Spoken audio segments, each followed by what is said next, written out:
Nous allons parler dans cette vidéo aujourd'hui des ex qui ont un style d'attachement qui est dit évitant. En gros, ce sont des gens qui ont du mal à lâcher prise dans le couple, du mal à s'impliquer dans le couple, du mal à tomber amoureux, et c'est comme s'ils étaient un peu insaisissables. Plus tu tentes de les mettre dedans, et plus ils font un pas en arrière en disant « Wow, stop, ça va trop vite, je ne sais pas trop ». Et puis un jour, ils disparaissent.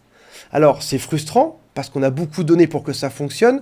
On va voir aujourd'hui que c'est compliqué de les faire revenir dans le couple, sauf si on utilise des stratégies qu'on va voir ensemble. Oui, ils peuvent revenir. Il y a même des études scientifiques qui en parlent. Et on va étudier ensemble aujourd'hui la méthode qui est complète. Avant de démarrer cette vidéo, si vous le souhaitez, abonnez-vous à cette chaîne. Il y a aussi un quiz qui s'appelle « Quelles sont mes chances de récupérer mon ex ?» Et si vous souhaitez me contacter mon équipe, il y a un lien qui est juste en dessous. Rappelez-vous d'une chose. Quand on parle de profil psychologique ou d'étiquette, c'est qu'il y a ce qui s'appelle un pourcentage. Par exemple, on est tous un peu psychopathes, à quelques pourcents, 3 ou 4%. Pour autant, on n'est pas tous des tueurs en série, ce qui correspondrait à 99% sur l'échelle du fait d'être psychopathe. Donc là, on va parler d'ex évitant, qui est un style d'attachement psychologique. Ton ex l'est peut-être à quelques pourcents et pas forcément à 100%. Donc ce que je vais te donner, c'est ce qui correspond à cette catégorie de personnes. Garde bien en tête que ton ex l'est plus ou moins. Première question à se poser qui est intéressante ou à poser à des gens que tu connais qui auraient un style d'attachement évitant, c'est est-ce que tu préférerais être dans une relation amoureuse ou avoir ton indépendance? Il y a de fortes chances qu'ils répondent tous, je préfère être indépendant. L'amour représente quelque chose de dangereux pour eux. Un exemple très simple, si jamais, comme dans une vidéo qu'on a fait le mois dernier, j'avais interviewé un homme qui disait que sa mère était restée avec son père qui la battait, elle était restée dans ce couple-là pour les enfants. Qu'est-ce que vont penser les enfants? C'est que l'amour, c'est dangereux. On doit rester dedans, on est forcé de rester dedans pour que ça se passe bien. Donc, amour égale danger. C'est un exemple parmi plein d'autres qu'on va voir aujourd'hui. L'amour, ça peut être aussi un signe d'enfermement. Ils ont l'impression que s'ils rentrent dedans, ils ne pourront plus jamais en sortir par la suite. Ils seront piégés. Si vous voulez comprendre la suite, je dois juste voir avec vous deux types de personnalités évitantes. On va commencer par ceux qui s'appellent les dédaigneux évitants, puis on va voir les craintifs évitants. Je vous recommande de prendre une petite feuille de papier pour noter dans quelle situation est votre ex. Commençons par les dédaigneux évitants. Dans leur enfance, ils ont eu des parents qui étaient peu présents. C'est-à-dire que la personne qui s'occupait d'eux principalement, que ce soit le père ou la mère, souvent dans un couple, il y a l'un des deux qui est un peu plus dédié au rôle des enfants. Celui qui s'occupait des enfants n'était pas présent émotionnellement. Il était peut-être présent physiquement, mais un peu détaché. Il est dans son bureau, il travaille, il ne s'occupe pas des enfants qui sont à côté, par exemple. Et dans ce cas-là, ce parent qui est censé représenter l'éducation, majoritairement l'éducation, les deux parents le font, mais l'un des deux un peu plus, lui aura appris à être autonome trop vite, trop fortement. On ne demande pas à un enfant de 5 ans d'être autonome, ou un enfant de 3 ans, même pas un enfant de 7 ans. On les accompagne. Certains parents n'ont pas été éduqués comme ça, n'ont pas le temps, sont débordés. Je ne cherche pas à accuser qui que ce soit. Certains parents vont leur dire « tu dois devenir autonome très jeune ». Qu'est-ce que ces enfants vont découvrir? C'est qu'ils ne peuvent pas faire confiance ou s'appuyer sur le parent, ils doivent faire ça par eux-mêmes. Arrivés à l'âge adulte, voici la phrase qu'ils vont penser. Typiquement, c'est « montrer ses sentiments ». C'est pour les faibles. Parce que quand j'étais petit, quand je montrais mes sentiments ou mes peurs à ma mère, elle me disait que je n'étais pas autonome, que j'étais faible. Donc j'ai dû apprendre tout seul. Je ne suis pas fragile, je dois apprendre tout seul à gérer mes sentiments, je ne dois compter sur personne.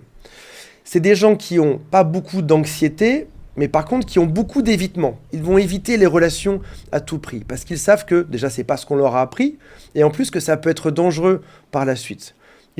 L'impression que tu as en les regardant, c'est que c'est des gens qui sont beaucoup trop autonomes et qui sont capables de compartimenter leur vie. Typiquement, ils peuvent être avec toi sans beaucoup de sentiments ou beaucoup aimer quelqu'un sans lui donner beaucoup de sentiments. Ils font des cases dans leur tête et ils ne mélangent pas tout ça. Alors, est-ce que ton ex est dédaigneux, évitant? Marque-le sur une feuille pour t'en rappeler parce que ça va changer la reconquête par la suite. Ou est-ce qu'il est ce qui s'appelle craintif, évitant? Donc, dans le modèle numéro 1, on a vu que le parent qui s'occupait d'eux n'était pas disponible émotionnellement pour eux et leur a appris à devenir autonome très vite. Craintif évident, c'est très différent. C'est un modèle négatif de l'amour. Typiquement, la mère se fait taper dessus, l'enfant associe amour avec danger, avec souffrance. l'un des deux parents disparaît, la mère se retrouve abandonnée par son mari ou le mari abandonné par sa femme. Dans ce cas, l'enfant associe: si je tombe amoureux, je vais pleurer pendant des mois ou des années par la suite, ou j'aurai mal, ou je vais souffrir. Et dans ce cas-là, arrivé à l'âge adulte, c'est des gens qui auront peu d'émotions et surtout qui auront peur de se lâcher. Parce qu'ils se disent: si jamais je me laisse aller à être amoureux, je vais souffrir. Ce qui est très différent de l'autre modèle qui est: je dois être autonome. C'est des profils qui auront de fortes anxiétés et également une grosse tendance à l'évitement. Ça peut rendre les situations de couple très difficiles, très compliquées, parce que tu as l'impression que finalement vous êtes toujours à une certaine distance émotionnellement parlant. Tu n'arrives pas à faire que l'autre s'engage dedans. Un peu comme si tu te sentais toi-même pas indésirable, mais si jamais tu vas trop proche, l'autre te repousse un peu. Si tu vas trop loin au passage, l'autre peut te faire revenir un peu plus proche. Deuxième question qu'on peut se poser, c'est: est-ce que la rupture amoureuse est simple pour ce type de personnes qui finalement ont réussi à dissocier leurs sentiments de leur propre vie? La réponse dans une étude de 2004 dit que ces gens-là ont moins de difficultés avec les ruptures amoureuses. Typiquement, ça pourrait se résumer par la phrase suivante, c'est: assez peu de peur de vous perdre. Parce qu'ils ont mis en place beaucoup de mécanismes d'évitement pour le couple, et surtout, pourquoi ils ont mis ça en place? Pour éviter la douleur imaginaire dans leur tête, parce qu'il n'y a pas eu de douleur.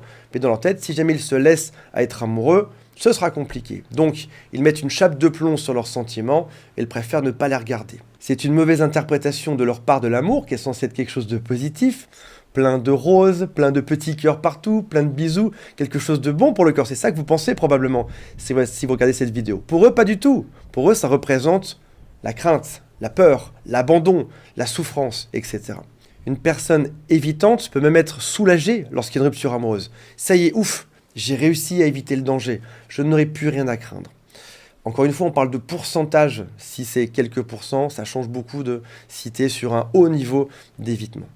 L'évitant craintif, suite à la rupture amoureuse, sera souvent obsédé par la manière dont ça aurait pu être différent. Peut-être que j'aurais pu faire autre chose pour que ça se passe bien. Là où l'évitant dédaigneux a beaucoup moins de regrets, c'est facile pour lui de s'adapter à une nouvelle réalité parce que il n'a jamais été très proche de vous et en vous quittant, il est toujours ni très proche ni très loin de vous au final. La troisième question qu'il est légitime de se poser, c'est: est-ce qu'après la rupture amoureuse, il y aura du manque? Parce que si jamais il y a du manque, dans ce cas-là, il y a possibilité que cette personne revienne vers moi. Les deux types de profils, qui sont évitants, ont été entraînés depuis leur plus tendre enfance à ne pas ressentir, à rejeter tout type d'émotion. Alors, mettez bien ça dans son contexte et je vais reparler de pourcentage. Si jamais je bois du vin, j'ai pas un très bon palais, c'est-à-dire que je ne sais pas faire la différence entre un très bon vin et un mauvais vin. En gros, qui coûte 1 euro ou 300 000 euros, pour moi, ça a à peu près le même goût. C'est pas pour autant que je ne ressens pas le goût. Je sens bien qu'il y a une petite différence de goût, mais mon palais n'est pas très affiné là-dedans. Une personne qui est évitante, c'est pas qu'elle ne ressent absolument rien en amour. Elle ressent, c'est juste qu'elle ressent un petit peu moins par rapport à quelqu'un. C'est comme mon palais est moins capable de voir des nuances. Une personne évitante sera un petit peu moins capable de ressentir, mais c'est des gens qui ressentent quand même des choses. C'est pas juste des robots. À très fort niveau, on peut arriver sur des personnes qui finalement, que tu sois présent ou pas, ou que tu sois complètement absent, ça crée à peu près le même état chez eux. Il n'y a pas une grosse différence. Il y a plusieurs critères qui font qu'une personne qui est évitante aura du manque. Les deux premiers, qui correspondent aussi à des critères d'un couple classique, c'est: est-ce que votre relation a une certaine durée? Si on parle juste d'une relation d'un soir en boîte de nuit, samedi dernier, entre minuit et minuit 30 où vous êtes embrassés, ça compte pas vraiment. Si maintenant ça a duré dans le temps, ça comptera un peu plus. Autre chose, quelle était la qualité de la relation? Est-ce qu'il y avait des bases saines? Est-ce qu'il y avait de l'amour? Ou est-ce que c'était juste un champ de guerre avec beaucoup de soucis en permanence, des ruptures toutes les semaines? Les deux critères-là, comme dans un couple classique, vont compter. Mais en plus, il y aura d'autres critères. Comme par exemple, est-ce que vous arriviez à considérer son besoin d'être autonome, d'avoir de l'espace? Ou est-ce que vous l'étouffiez en permanence? Est-ce que vous avez aussi accepté sa différence? Le fait que cette personne soit très autonome, est-ce que vous l'avez moqué? Est-ce que vous l'avez disputé? Est-ce que vous avez créé des drames par rapport à ça? Tu ne me montres jamais rien. Ou est-ce que vous avez accepté ceci? Se sentir accepté quand on est différent, c'est un signe d'amour. C'est un signe qui peut revenir et qui sera en sécurité avec vous. Est-ce que vous l'avez noyé d'affection? Parce que moins il donnait, plus vous avez donné de votre côté. Est-ce que vous avez été patient? Donc vous voyez qu'il y a quelques critères en plus par rapport à un couple classique. Question suivante. Si on avance chronologiquement, est-ce que cette personne va te tendre la main pour te reconquérir? Est-ce que ce sera lui qui sera à l'initiative de tout ceci? J'ai envie de te dire, ça peut arriver, mais probablement que non. C'est-à-dire que s'il y avait un pourcentage à faire, peut-être qu'à 55% ce serait non, à 45% ce serait oui. Il y a une espèce de tendance à ce que ce soit majoritairement pas lui qui prenne le contact, mais il peut prendre contact. Peut-être que ces personnes-là se qualifient de têtus. En réalité, non, c'est juste qu'ils sont évitants. Ils ne veulent pas être dans une relation parce que s'engager fait peur. Il y a quelque chose d'étonnant et j'aimerais que vous compreniez ça avant qu'on passe à la suite. C'est qu'ils sont souvent amis avec tous leurs ex. C'est même l'une de leurs caractéristiques. C'est arriver à se connecter avec quelqu'un sans être coincé dans une relation qui aurait un nom. Et pourquoi est-ce qu'il reste ami avec ses ex? Parce que globalement, il a toujours été à cette même distance. Il n'a jamais été très proche. Il y a un couple classique, on est inconnu, on devient très intime, très proche pendant quelques années, puis ça explose. Mais là, vous étiez inconnus, ils sont toujours restés à cette distance, et maintenant que vous êtes des ex, ou avec tous leurs autres ex, ils sont juste un tout petit peu plus loin. Mais ça ne change pas grand-chose au final. Quand est-ce qu'ils reviennent? Parfois c'est des semaines, parfois c'est des mois, parfois c'est des années. C'est globalement long. Et c'est aussi quelque chose qui est extrêmement frustrant. Parce que toi, si tu es amoureux d'une personne qui est évitante, c'est probablement que tu as l'autre type d'attachement qui est inverse. L'attachement anxieux ou dépendant affectif. Et pour un dépendant affectif, chaque seconde sans l'être aimé, c'est des secondes qui sont très très longues. Alors que pour une personne qui est évitante, chaque heure, ça va, ça se passe bien, ils sont tranquilles, ils sont autonomes. Ils vont très probablement essayer de vous mettre dans la case ami, directement. Il y a quelque chose de perturbant à ça parce que la majorité des gens se disent « Génial, je vais pouvoir jouer la fausse amitié et revenir doucement dans leur vie. » Alors qu'en réalité, ils t'ont juste mis à la bonne distance. Et sache bien une chose, c'est que s'ils font ça avec tout le monde, c'est parce qu'il n'y a jamais eu beaucoup d'émotions. Un couple classique, quand tu te sépares, tu mets quelques mots, quelques années avant de te reparler, avant d'être amis à nouveau. Là, au bout de quelques jours, ils peuvent être amis avec toi. Et là, tu ne comprends pas ce qui se passe. C'est juste qu'ils sont évitants. Encore une fois, ils sont toujours plus ou moins à cette même distance. Et donc là, on commence à avoir une piste pour notre stratégie de reconquête. Ils souhaitent être toujours globalement à cette distance. Pourquoi est-ce que ça se passe comme ça ? Parce qu'on l'a vu, dans l'enfance, ça s'est mal passé. Il y a eu un mauvais modèle familial, mauvais apprentissage dans la vie. Et quelque part, quand ils étaient enfants, il y a eu un souci avec leur ego. Ce petit enfant qui voulait aimer son papa ou sa maman s'est retrouvé plus ou moins rejeté, ou autonome trop vite, ou délaissé. Et s'ils veulent être toujours proches de tout le monde, c'est aussi un peu pour leur ego, pour avoir quand même cette connexion. Ils en ont peur, mais ils s'en rapprochent.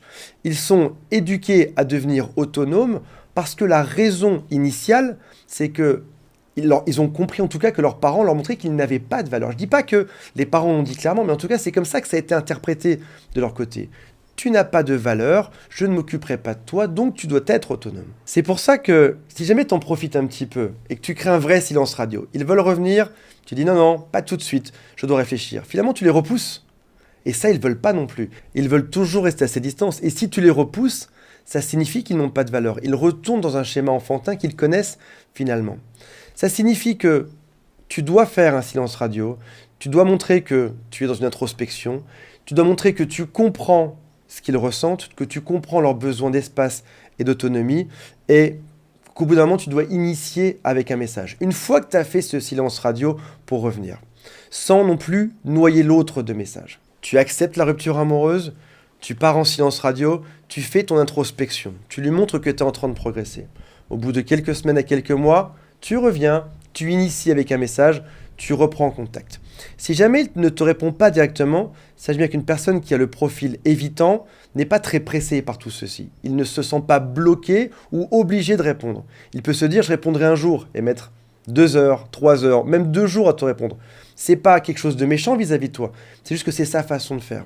Ou alors, il peut se dire aussi, je n'ai pas répondu, mais c'est quoi le problème? Donc, tu ne dois pas te fâcher s'ils ne répondent pas. C'est des gens qui ont besoin de beaucoup de gentillesse, de beaucoup de patience et de réapprendre que l'amour, c'est quelque chose qui est extrêmement bon. Voilà mes amis, si ça vous intéresse, on poussera un peu plus loin ce sujet dans d'autres vidéos. Mettez-moi un commentaire juste en dessous. Salut à tous, bye.